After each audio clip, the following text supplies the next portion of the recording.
Wong nak soleh, ya soleh, ya soleh. Cek soleh mulai cilik, cek soleh dadakan terus husnul khotimah. Pokoknya napa? Soleh.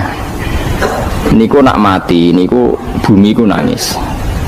Nangise bumi ku kekurangan utawi kalong wong sing sujud ning ndekne. Ya Allah Gusti, biasanya wonten tiyang niku sujud teng nggen kula, dia berperilaku baik teng nggen kula, sakniki tiyang niku mun jenengan ambil, nangis bumi. Sakniki sing urip karek bedua-bedua, damel narkoba, damel ngefly, damel macam-macam lah. Iku nangis bumi. Langit semeneng. Semeneng. Gusti matur nuwun Gusti, orang itu saya tunggu lama, sekarang sudah engkau angkat ke tempat kami. Maksudnya diangkat teng langit. Sing bumi nangis, sing langit napa? Seneng. Nah, kemudian kita berpikir begini, bumi kok iso nangis piye?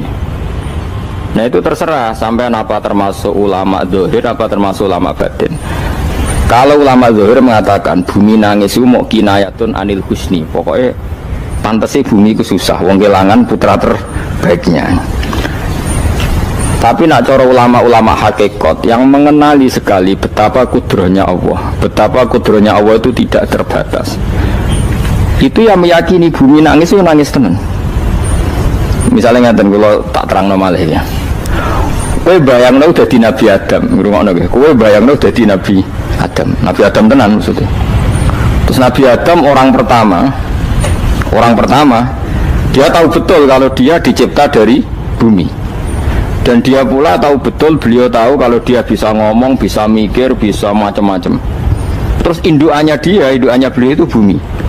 Mesti pikiran Nabi Adam, jangan-jangan bumi ini juga bisa berpikir kayak saya. Ini kan materi saya, karena saya dari bumi ini bisa ngomong, bisa melihat macam-macam. Terus bedanya apa manusia mbek napa? Umpama kowe dadi nabi napa? Adam. Orang yang dekat sekali, qoribu ahdin, dekat sekali dengan kesaksian kudroh Allah. Gini ku dekne roh nak materi ini ke bumi, dan dia orang pertama yang urung lali kemana. Tapi ketika sudah ribuan orang, mungkin jutaan orang, lali, seakan-akan bumi itu tidak jenis dari kita. Bumi adalah hal yang berbeda dengan kita. Kita manusia berakal, bumi itu benda mati. Terus kowe katut wong goblok-goblok, bumi itu benda mati. Sajane ya rada kriminal wong Islam muni bumi itu benda mati. Enggak bisa berpikir, yang bisa berpikir hanya manusia. Itu kengawuran-kengawuran yang kita ciptakan sendiri, kita wariskan turun-temurun. Umpama kowe iku dadi ulama, ngomong ngono iku isin. Bumi kok nyekseni kowe sujud, banyu nyekseni mbok pangan, mbok ombe kanggo sujud. Semua itu bersaksi tentang kita. Karena sama tanglet kula, cara melogika gimana? Begini, tak wari cara gampang-gampangan ya. Tak warai tauhid sing kasyaf. Tauhid ini yang dawuh Sayyidina Ali, lau kusifal khota'u mastatu yakinan. Umpama somben tutup-tutup iku dibuka, akulah imanku ora tambah mbek pangeran. Karena tren dunia dan akhirat sama. Zaman yang dunia ya Allah ala kulli sehingga kok zaman yang akhirat ya Allah ala kulli sehingga cara Sayyidina Ali somben aku sematilah imanku ora tambah meskipun aku ora swarga neraka. Lah kena napa darah padha wae ning dunia ya pertunjukan kudratullah, ning akhirat ya pertunjukan kudratullah. Jadi pikirannya Sayyidina Ali seperti itu. Saya kan lahir misalnya tahun 1970. Berarti mulai Nabi Adam itu saya kan nggak ada. Ngerti-ngerti ada. Saya mengira waktu zaman tidak ada itu panjang apa cepat? Cepat, karena kita tidak melalui itu. Ujuk-ujuk wujud. Kadang aku mati ya wedi kan. Mau mati jebule kiamat 1 juta tahun kasih wopo nang kuburan. Masuk di Khalillah itu. Makanya aku ya ora roh, tak tinggal turu sakmono kan yo nglilir. Nang nglilir terus nanti. Apa mlaku-mlaku nang donya, apa piye? Nak turu ya kok ngani ngoyo turu kok ribuan tahun lintas. Terus ya apa jajal? Sampeyan tak takoki, misale sampeyan ning kuburan niku apa? Apa ngadepi muka nakil tukaran terus itu keselen tukaran kok nopo ratusan ribu mungkin. Nah terus kita dilatih. Kata Sayyidina Ali gampang latihan seperti kata Sayyidina Ali, apa gampang ya udah menjadi wong alim. Pada akhirnya kita ini aku zaman urip yo ora roh karepe, ngerti-ngerti urip, mati yo ora roh karepe. Pas mati sampean petangin dah yo ora roh karepe. Pokoke wa matar sauna illa ya sawwa. Makanya masyhur dia ketemu orang ateis. Dia orang ateis itu anti Tuhan, anti Tuhan pokoknya. Dia ditanya, lalu kamu hidup itu karena siapa? Ya nggak tahu, tahu hidup.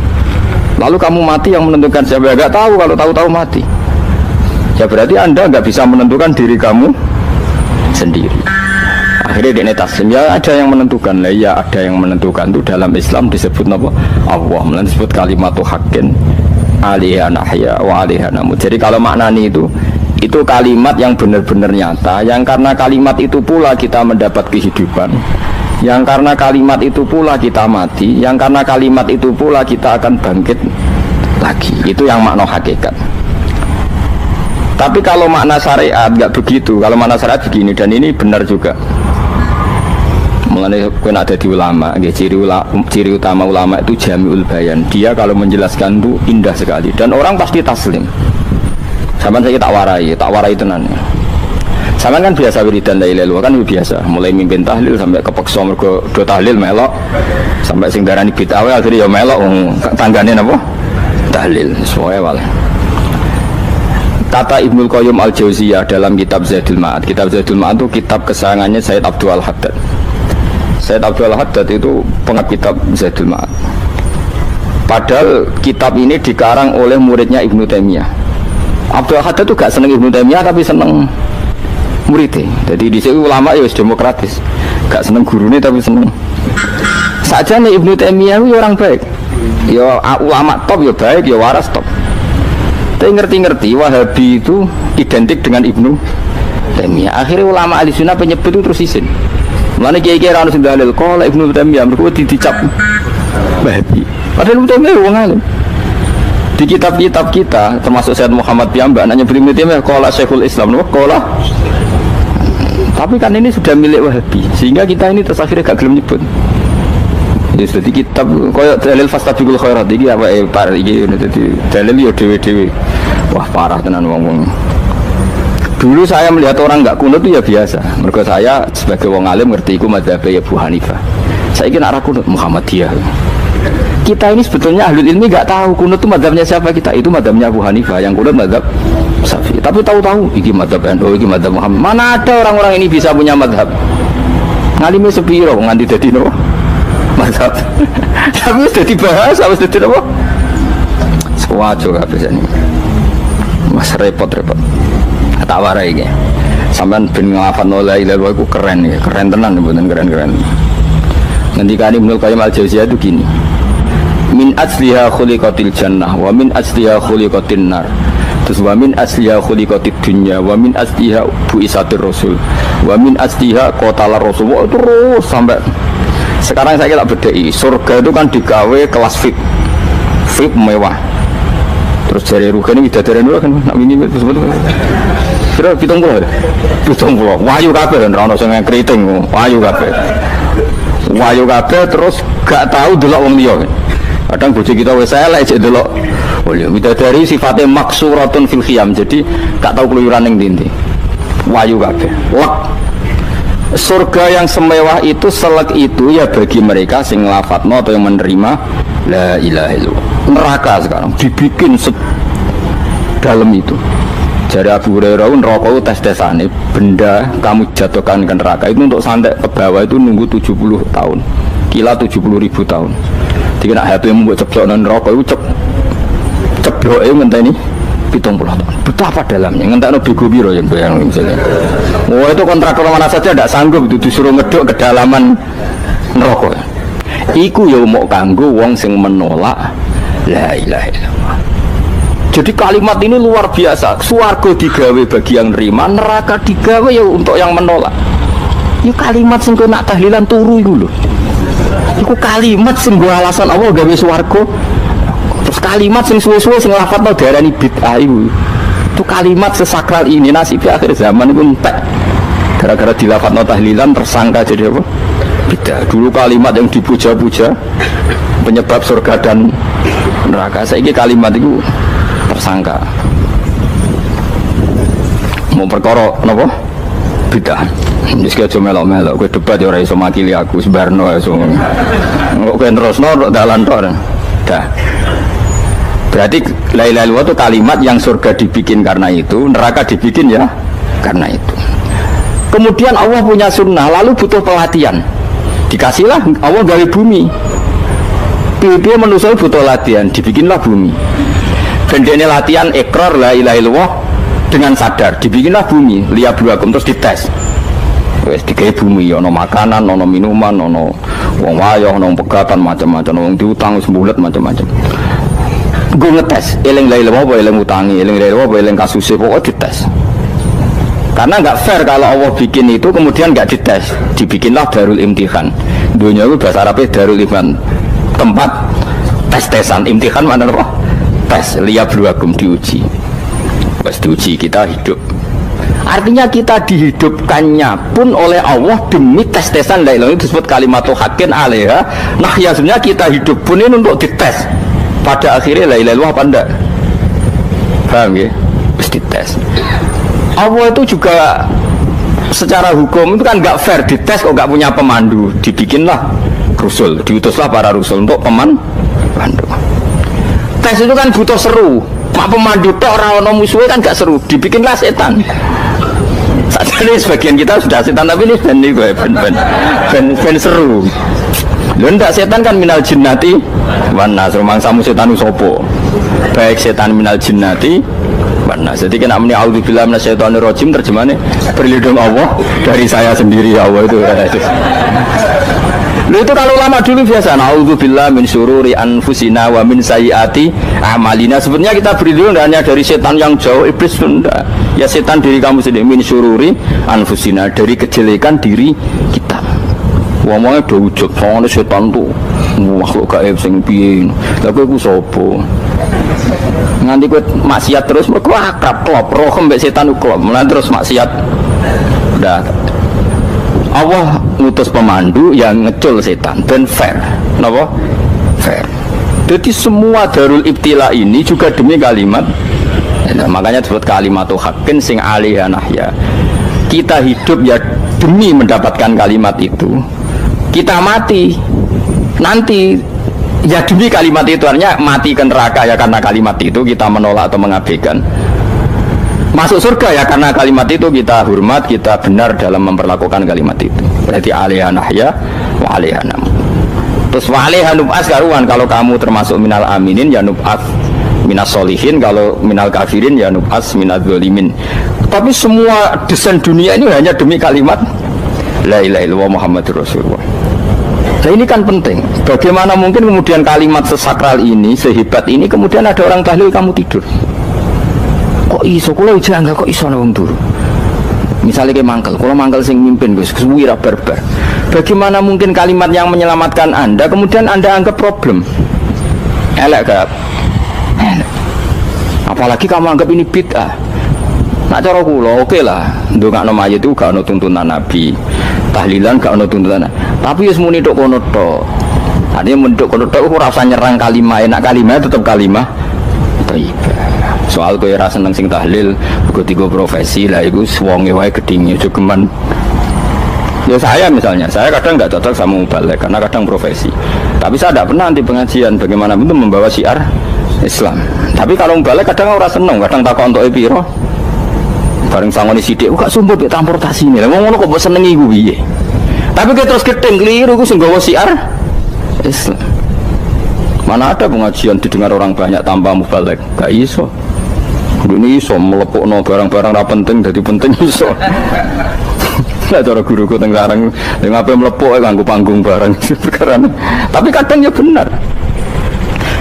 Yang namanya mudin mubalek ya itu bisa benar bisa salah, tapi kamu nggak boleh gedeng kalimatnya. Pilih kalimat itu kalimat hak. Nah, ini penting kalau utarakan, sehingga zaman Nabi Sugeng ini rungokno tenan ngaji kula. Zaman Nabi Sugeng ada sahabat namanya itu Usamah bin Zaid. Ini sahabat kesayangannya Nabi, hibbu Rasulillah. Usama itu diutus Nabi perang. Ini dengerin ya, diutus perang. Pas perang itu si kafir tadi menggal temannya. Ada yang tangannya putus, kakinya putus. Wah, seorang kafir ini sudah luar biasa. Bacok sana, bacok sini. Ketika terdesak oleh pasukan Usama, kebetulan Usama ini cakap ya, sama beberapa temannya orang Ansor. Orang kafir yang sudah kotoa arjulana wa kotoa aidiana, dia pas terdesak bilang la ilaha illallah. Terus sama Usama tetap ditusuk dibunuh karena dia berpikir ini qolaha muta'awwidzan, dia melafadzkan kalimat itu hanya berlindung dari pembunuhan. Setelah dilaporkan Nabi itu marah besar. Nabi ngendikan kaifa anta ya Usamah bila ilaha illallah idza ja'at bika yaumal qiyamah. Kowe nak ditakoki la ilaha illallah ku piye? Piye wis ngomong la ilaha illallah, tapi sampai ngomong ngoten sakwise ngetoki tangan kula, maksudnya tangan kula tangan kelompok saya, tiga saya. Nabi tetap jawab kaifa bila ilaha illallah idza ja'at bika yaumal qiyamah. Pokoknya Nabi menyoal terus.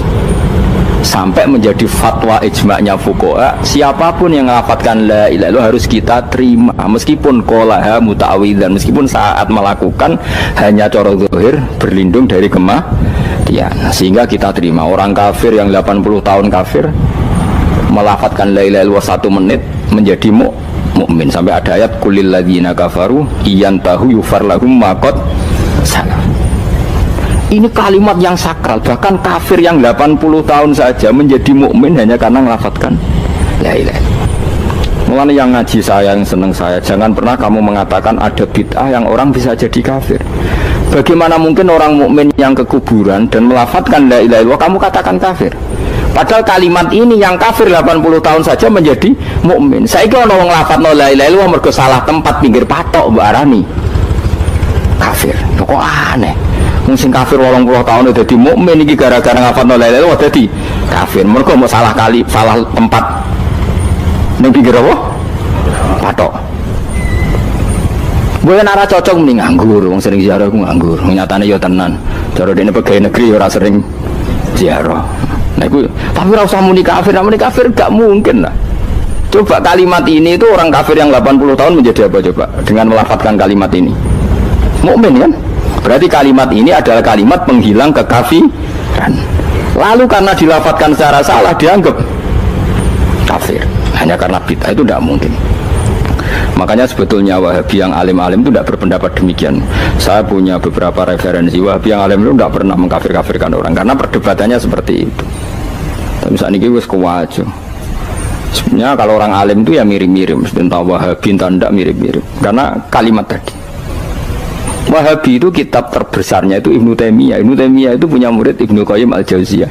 Sampai sekarang saya lihat di fatwanya Ibnu Taimiyah itu begitu hormat sama orang-orang kita ini sama. Tapi tahu-tahu lewat penyaduran sana sini terus menjadi kacau. Jadi kalau balik ini malah ya, sampai nak kepengen dua nikmat batinah seperti tadi yang saya utarakan. Swarga dicipta sedemikian mewah ya demi yang menerima la ilaha illallah. Terus neraka dibikin se ekstrim itu juga bagi yang nolak. Kemudian dibikin daru pelatihan yaitu dunia ya karena kalimat, berarti kalimat itu luar biasa. Wa biha qamatis samawati wal ardu. Kalimat ini pulang menjadikan langit bumi berdiri.